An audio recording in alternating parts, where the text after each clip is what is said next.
Here's to you coffee lovers out there. Right now it's 5:11 a.m. here, Eastern Time, Southern Tier of New York. This is Pops hanging out here. Probably should have blown my nose and done a dozen other things before I start because it's 5:11 a.m. No, the dogs had me up at 4. That's just a backstory. I'll try and keep this brief. Now, Dave of Dave's Automotive has the 4-step program for complaint, cause, correction, and confirmation of the repair. We used to have 7 steps of troubleshooting, but this one works. Sorry, Dave, but I'm going to say this. This one works for white collars. They can only handle the number 5 or less. Why? What do we have before? We used to have a similar one. And they had it, Deere had it out of order, but the way it probably should have gone, well, I'll give it in Deere's order. A, know the system. In other words, you have to be trained. You got to know what you're doing before you even start. You know what the irony of that was? They came up with a system in the 60s when nobody used books. Nobody. Systems were pretty familiar. And they still said, know the system. Okay. Pretty much we did. After that, customer's complaint. Be accurate with it. Number 3, confirm the customer's complaint. Now, this is a 2-step process. Number 3 is probably the most problematic of all of it. Number 3 is you're confirming the customer's complaint to yourself and with the operator, because there's a lot of stuff in construction and agriculture that, sorry, I'm still rubbing stuff out of my eyes to try and wake up. There are things that happen in ag and construction that don't necessarily have the same problem with cars because their duty cycle. Automotive duty cycle, as I was dog hairs, as I was told back in the late 80s, there's about 25% that they're using maximum power.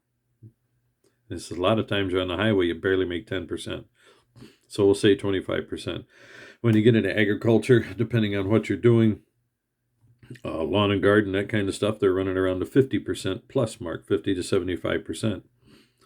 So they call it, they had another breakdown in there, but this is pretty close to what it was. And they said when you get into construction, over-the-road trucks and such, they're talking 75 to 90%. And we're talking continuous operation type of thing. How much is it being used? And that's how they consider how to build their engines. The original Briggs, as an example, the original Briggs and Stratton aluminum engines, they were designed for like 300 hours. I forgot what the actual number was. I've heard numbers as low as 150 hours. That's all the engine was designed for. But we'll say 350 because that sounds a little better compared to the numbers I'm going to give you. Yeah, that's it. 300, 350 hours. It's all they were designed for. Chainsaws like the old Max Polans and some others, and like your modern homeowner chainsaws, 500 hours. Literally. Steel homeowners were currently are someplace between 750 hours, roughly in there, to 1,000, depending on the one. But 750 is the common one that they build for. I don't know about the other manufacturers. These are just something I'm familiar with. In fact, I got into an argument with a kid trying to sell me a steel chainsaw. And I told him I don't want to be sold a chainsaw. I'm telling you which one I want to buy. And finally, after arguing with me, I said, look, finally said, you're arguing with a guy who knew about chainsaw, who's older, who already has an idea. And finally, I turned to him and said, look, kid, I was fixing chainsaws when you weren't even swimming in your daddy's dreams. I want this saw with this bar and chain combination. Thank you. And he started to argue again. I said, what's your problem? And you know what his problem was? Even though the slightly bigger saw was less money, it was the 500 to 750 hour operating range, the one I had picked, simply by looking at its construction and design, was a midline chainsaw, not a homeowner farmer style. 750, the one I was looking at, 1,500 hours. That was a mid-range saw for steel. Semi-pro. Steel chainsaws were designed for 3,000 hours in professional use, 90% to 100% range. It gives you a rough idea of what we're talking here on some of the stuff. So, Dave, when you get into your automotive and your engines and such, even in some of the medium-duty trucks, they designed the engine on a much lower grade so they could get more profit. Just simple. And it would still be serviceable, supposedly. It just gives you an idea into where I was working with this particular scenario. There were two, but I'll keep it to one. There was a loader that was having trouble overheating, and they saw some bubbles in the radiator, and I went up and confirmed bubbles in the radiator. Slight pressure on the system because it wasn't bubbling in a major way, but they were losing coolant. And apparently what was happening was it would bubble into the system, and as it cooled down, go right back into the engine, and had some funny starting noises occasionally, but for the most part, not much trouble. And they had overheating, and they were losing coolant was the biggest thing, but it wasn't a serious overheat. The operator was slightly paranoid. He'd been with the owner for quite a long time. So the owner says, he may not be very bright, but what he tells me, he tells me. So we went through it, and I showed him. They didn't even take much. I had somebody run the throttle, then had the operator up there with me in the radiator, and it would sit there, and just a little bubble come through once in a while, and you're thinking, no big deal. It's just something that the water pump would stir up. Step on it. He'd step on it and hold it for 2 seconds, maybe 3, and then release it. And as he's releasing it, bubbles start coming up through, and I said, we have a problem. Yeah, that's what we suspected. So we pulled it in, and the customer gawks in and pretty much steamrolls him and says, I want a reman engine, I want the warranty, and I want the loan that goes with it. I said, what do you mean? I said, you're going to give me terms, right? I kid you not. The Eastern area manager stood there stunned. Service manager, not sales or parts. But he was supposed to be over parts as well. He had very little. He'd been with a company years prior. He'd been with another company in between, supposedly same Komatsu style, and he still had no clue what they were offering. Our own half-wit manager in the store knew better than that. So the customer steamrolls him. No, they come up with a number. But before that, they'd asked us, what did you find? And we found several things that seemed important to us.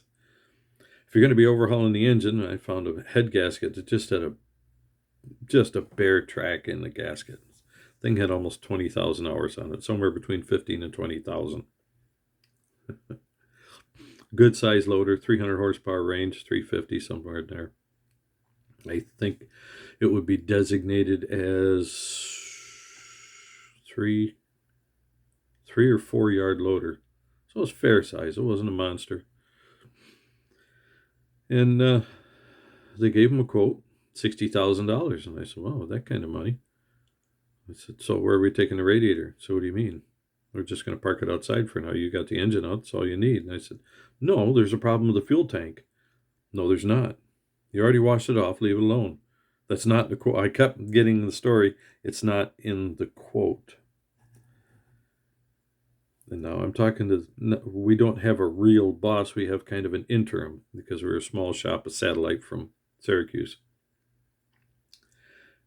And me being me, and I kept hearing it's not in the quote. I turned and looked at the Eastern area manager. It's not even like a direct boss, an intern boss, a service writer, or anything.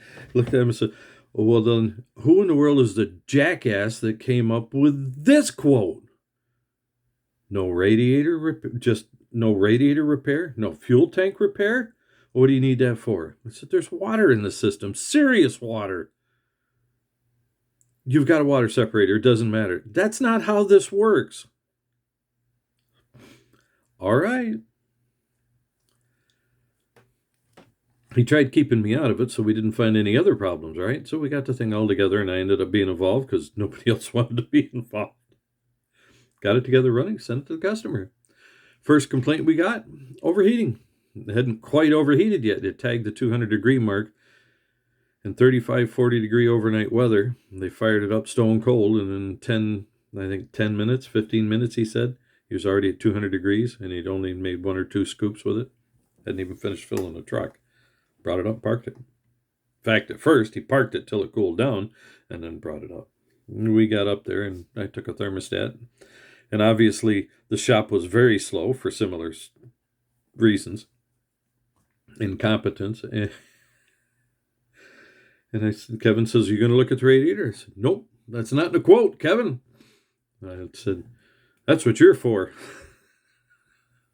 I said, "I'm putting a thermostat in because that's what makes them happy." Seriously. So we drain the system, and I start putting the thermostat in, and I pull out this cheesy tin thing. It was serviceable, but it was from the Reman company, the cheapest thing they could get. So I put an actual Komatsu thermostat in there that weighed almost a half a pound more. The thermostat was just big. I'm talking 350 horse, an engine capable of 400. I'm putting the thermostat in, and I had, "What are you wasting your time on that for?" "Gee, Kevin, why?" And I mean, literally, we're talking like this. I can't even see the radiator cores. They are covered in something. So it looks like somebody put epoxy over every one of the tubes. "No, Kevin, I know you're lying because the guy with the telephone, the computer, and the desk, the genius desk, told us without looking that there is no problem with the radiator. It does not have a leak." He says, "Yeah, and it does not have a path for the coolant either." Shazam, Kevin, why y'all saying that? Well, they ended up jerking us around, getting a new Eastern area manager, and he sent me on I forgot what it was, 4 or 5 hour round trip just to deliver a radiator to a shop he likes. The only difference they needed to do was tell the original radiator guy, who was competent, if you told him, give it what it needs, it's going in for a new engine, and don't just fix the leaks. He's more than happy to do whatever. People say he's incompetent, and I said, "Oh no, he'll take your money both times. He doesn't care." So got the radiator fixed, put it in, overheating. It's gone. Problem solved. Imagine that. We could have done that without how many hours of wasted time that we had to eat. They tried throwing it back on the customer. He laughed in their face because it hadn't even run yet, literally. We weren't, nope, not done yet, Dave. We're getting to the injectors now. This is just to give you the backstory. We're at 13 minutes, and I've wasted some of that. So now we got a problem. The engine's skipping, not running right, and it's throwing codes. Now we're getting somewhere, right? I go in, and it happened twice before. It happened once before we sent the thing out. Fired the engine up, got it running, drove it around the yard, and the water separators, the cup is half full of water. I mean, literally, with 20 minutes to a half hour. We told him that's a problem. We told you there's a leak in the tank. "Well, what leak? How's water getting in there?" I said, "What do you mean? There's only one way. There's a crack in the tank. Moisture can get in there from either heating and cooling cycles, condensation, and or rain. And the tank has water in it. We told you that." You didn't even they didn't even allow us to drain the tank. The problem didn't exist. So what I ended up doing, I ended up going up there and putting in a set of, I can't remember the order, but one time I went up to replace, no, it was more than that. I replaced several bad injectors, one at a time. Finally ended up replacing a pump because that failed as well. And then went up and put in an entire set of injectors with the pump, I think. It was either with the new pump or after the new pump. As I told them, the pieces from the pump are going through the rail into the injectors. They didn't believe the water thing. The guy comes out, of course, the Eastern area guy came back, the original one, and he's tear that thing apart. "What do you mean?" I laughed. I'm looking over the bench. "Hey, what are you looking for?" He says, "Well, you said there's water in the system." He wants proof. I start laughing. He says, What are you laughing about? What if he doesn't find anything? Oh, give me a break. I said, I'm not even concerned about that. He looks at me. I said, I'm telling you, I don't have to worry. You will find water in the injector. So he pulled a two-way solenoid valve off the top of the injector. Water beads come out. There's rust in there, and this wasn't that old. We're talking an engine that didn't even make it to 100 hours, 2 sets of injectors, a pump. And they brought it back to take the tank out and fix a 6-inch crack. When I was chasing down the problem with the injectors, that cap idea your mechanic had is an excellent one, because Lyle and some other companies actually make a set of caps to block off the common rail.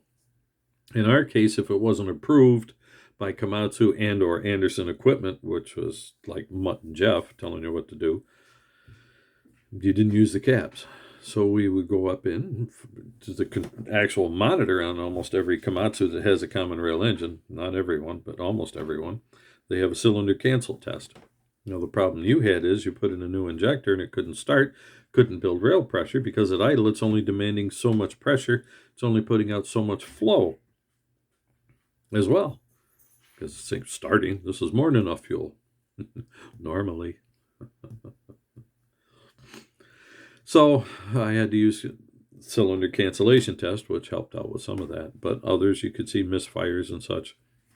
As it's running, you could hear it, and you know what the problem is. I did have a hard starting exactly like the one you had.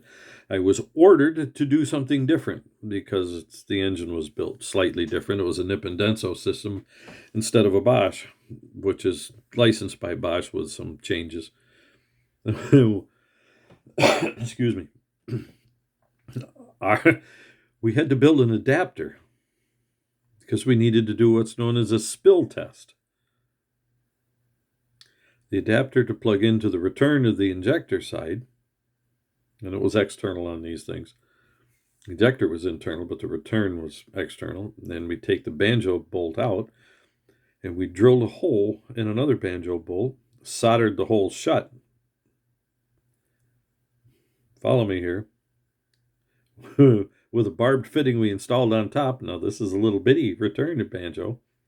Screwed the thing in so the fuel coming out goes only out the barbed fitting into a cup, and the fuel still can go around the banjo fitting on through the rail, because this was a continuous rail like most of them are, even old school back to the 40s.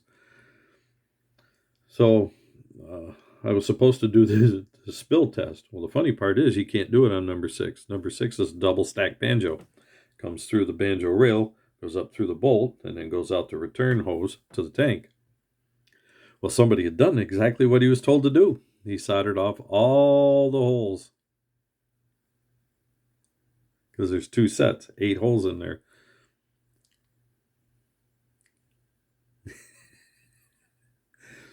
And he cranked it over, and it would never start again. Yeah, he high pressurized and blew out 5 injectors ahead of number 6.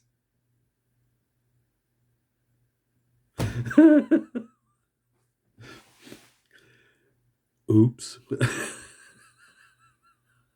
Injector problem solved. Who told him to do it? Anderson Equipment. He did what he was told. They were going to fire him until they figured out they're the ones that told him to do that. Seriously. So we didn't have to cap him off, but I ran into a bulldozer that I was doing the spill test on. And while I was going through the spill test, which is marginal at best, an injector totally wiped it like the one you had, blowing through into return, never building pressure, 2-way valve open. And while I'm cranking it, all of a sudden all that fuel that was pouring in there because of the test that I had just been ordered to do. And I tried to advise them of this, but go ahead. Knock out a set of rings or ring lands on a piston. Who cares? All of a sudden the thing got a massive knock, fogged.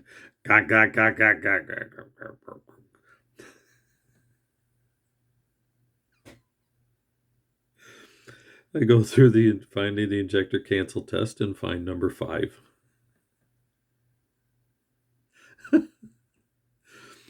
Now, in this one would have been problematic to pull a line off. However, I want to give your man another possibility here for troubleshooting. Because I heard stories about this occasionally. It's not very often, but when an injector pintle stays open, not just the two-way valve function, crank it over with the line off and watch the compression come flying.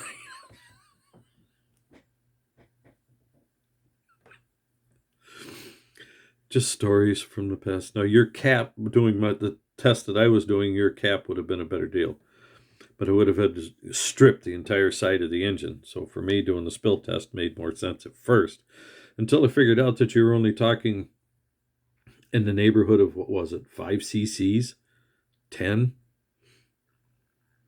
And when you're doing a full engine, full load, you're talking 750, 1,000, 1,200 cc's in there. And we were talking 5 or less. And the amount of difference between number 5 and the rest of the cylinders was so minuscule that it's like I had a line here, number 5 here, and a couple in between. And we couldn't test 6. So where did that leave me? I was so glad the engine fired up. I was so glad it took so long to fire up and took so long to do the test. I didn't have to go back and say, I need to go back tomorrow. I couldn't figure it out because I had to fool around too much. So it fired up. We knew it was number 5. We put in only number 5 for some reason. Now, to give you another backstory on this exact same machine, the first one was a loader with the water and going all through the injectors, screwing them up, making a hard start, skipping, all kinds of stuff, finding water in the system. May I tell you, with this one, is a final, how can you say, a compilation of all the stupidity. In the end result, I sat there with a service writer who hadn't done any serious wrench turning since I'd been there 10 years plus, and the Eastern area manager who was a desk jockey for 20 years. They looked at me and said the exact same thing. The radiator was repaired, and you have a fuel-water separator on it. Why couldn't it do it? And I looked at him and laughed. Said, you guys don't listen at all, do you? It can't separate that much water when it's gorged. Said, you're both older than I am, which means you're old enough to know better. We still fumbled around. That $60,000 job you just came up with, where's the profits on that now? And walked out of the office. You could call it insubordination or whatever you wanted, but it was incompetence and foolishness, trying to save a buck, trying to be a hero. And the funny part of it is, these same 2 people that made that decision also got several other people prior, mechanics and managers, for doing similar things. That's the irony of it all. Also, the irony was 2 of us telling them that there's water in the fuel and the tank is bad and has a leak. You don't have any proof. And held up a massive bucket of water drained out of the fuel system. Didn't matter. Yeah, not even out of the tank, out of the filters. And for those of you wondering, water will go through a water separator. It will. 2 reasons. One of them is it's gorged. There's nothing left. The amount of suction to go through that filter, because almost every system with a water separator is on the low pressure side, which assists in separating the water from the fuel, believe it or not. And the other one is if you know you have a water problem and you put enough additive in there to emulsify the water to go through the fuel, you've broken it down enough so that it gets surface tension, etc., that it will go through that filter into the rest of the system. And to mind you, under pressure, water turns to massive hot steam. And you say, well, that's going through the pump and the common rail when you're building up anywhere between, I've heard numbers as low as 33,000, 3,500 psi stored in that rail while it's running, to pressures as high as 30, what was the last I heard, 30-something thousand? No, that's not a lie. That's not a heard numbers as high as 35,000 stored pressure. What do you think water does under those conditions? Or the alcohol and other chemicals that aren't as stout as the diesel fuel. Those are additives that prevent a minor problem, not a major water problem. And they will go through and they will ruin your system. And you will fire them into your engine under high pressure steam conditions. It's rare, but there are instances that I have seen over the years that there's no other explanation for. I'd have to go back and look them over again, but trust me on this one that I do believe there are certain circumstances where if there's enough water in there causing enough high pressure steam that the tip of an ejector nozzle can be either burned off from that steam that's under massive temperature now that it's been compressed that high, blowing the holes out of the injectors and finally the tip off, or just making a final high pressure water shot out there because of the surface tension that's still remaining, especially untreated water, blew the tip right off. Don't doubt me on that one. I've just seen too much evidence when we're doing our forensic studies on some of these things. Yeah, my favorite dog here. Oh, wait a minute. I have 4 favorite dogs. So those are some of the stories I thought you might enjoy, Dave. We're coming up on a half hour here, and I know you don't have a half hour time to throw around, and you may not have even gotten to this point. But if you did, hopefully you'll enjoy some of the humor that I've been through in a bunch of years. And I'll also tell you this one. I'm one of the guys that you would have a hard time hiring. I know that for a fact. That's just not... One of the things that happened being raised in an abusive household was I chafe when there's someone that's in authority comes up and just starts barking orders. I'm done. It's over before it even begins. Because if they start barking and there's nothing else behind it, 95% of the time the barking is just because they're twisted and they're out to abuse somebody, and I've had enough abuse.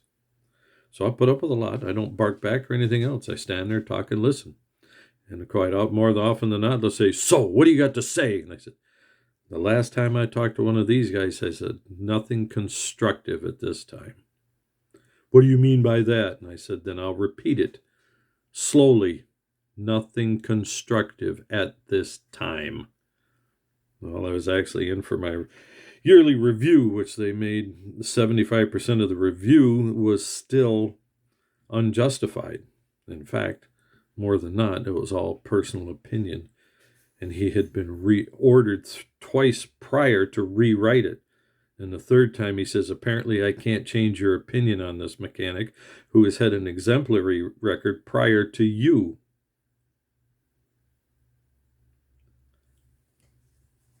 There is a time that insubordination comes in that's not insubordination anymore. That you're looking at somebody that's an incompetent boob of a manager looking to be a hero.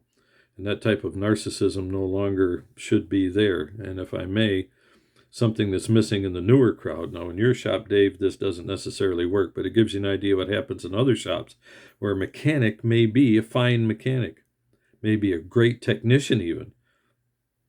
And I separate that because there's a difference between diagnostic technicians and mechanics that actually, they can do some shoddy stuff and have it come out pristine. And you just sit there and, how in the world? Don't even ask them. They have the mechanical acumen to do it, and they've done it thousands of times, and they make the stupid work.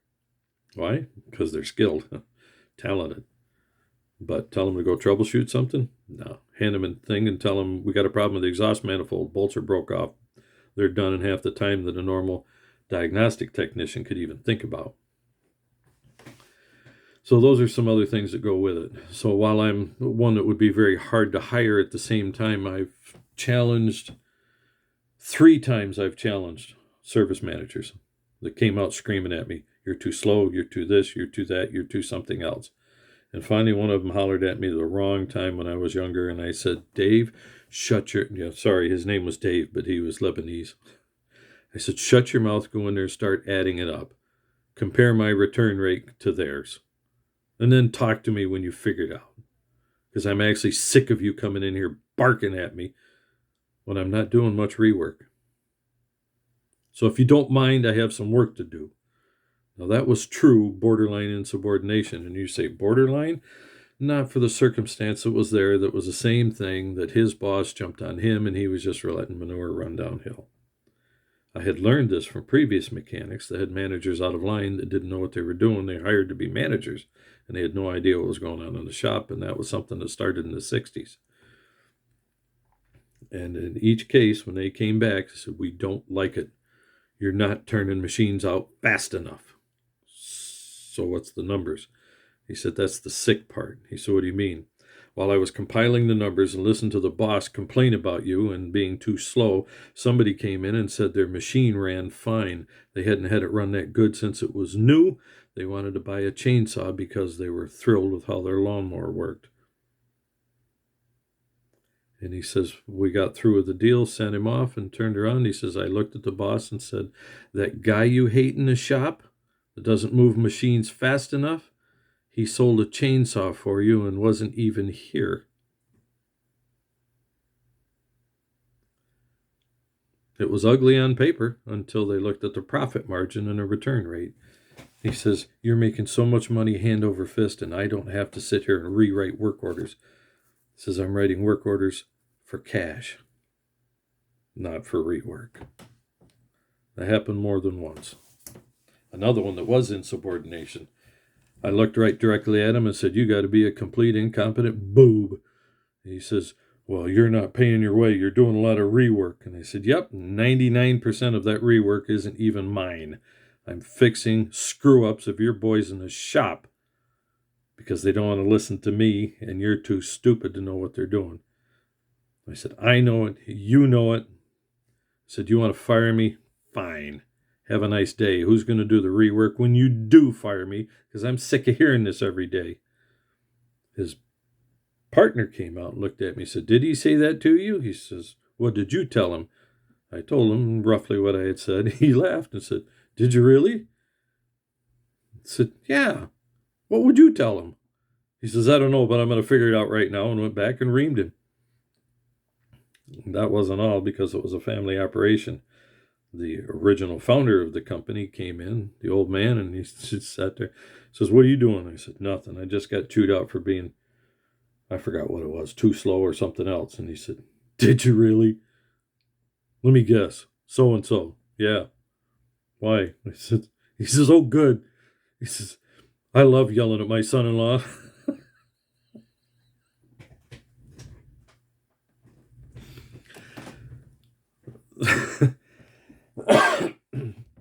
So some of us have been through this routine so much that when we come in for a job interview, we give off a poor air, even though we're competent, good. And if you give us proper instructions, decent instructions, or instructions where you walk out and say, look, this isn't the right way to do it, but this is the way I need you to do it. You don't come out and bark at us and say, you're going to do it this way, and you're going to... No. And to be honest, I'll tell you, Gen X, the millennials, they aren't tolerating that either. After that, they'll look at you and say anything and lie to your face. The next generation's after the millennials. Just saying. I got to look for the other little dog.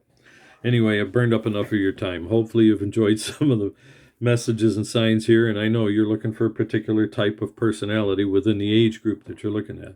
But one of the things I remember specifically in the 60s and 70s growing up and learning from people on the farms and in some of the shops, car shops, automotive, was that the mechanics that pushed back were often the ones that were the best in the shop.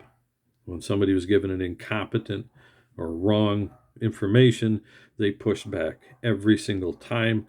And when I was going in there for some minor training out of BOCES, that's here our vocational school in New York, and some other training out of college at SUNY Cobleskill for ag engineering tech. It's funny how they call it ag engineering. Dude, it was mechanics. Wasn't even hardly any technician stuff, but there was some. That they used to push back when people... Why? Because their name was on the work order, and they weren't letting some incompetent white-collar take their name down with bad instructions. Now, there's some others that took up on that, would just argue that didn't know what they were arguing about. That's just to give you an idea that when you are interviewing some of these guys, you're going to run across one. It seems my bride is awake now. You folks have a good day. And Dave, I hope that gives you both humor and some things to think about. Cause, complaint, cause, correction, confirmation. But first of all, go all the way back to the original part of troubleshooting. When you get into the cause, I'm going to separate that into the RC, the root cause of the problem. So you can have injector failure, but now you're going into forensics. RC, root cause. So now instead of 4, you got 5.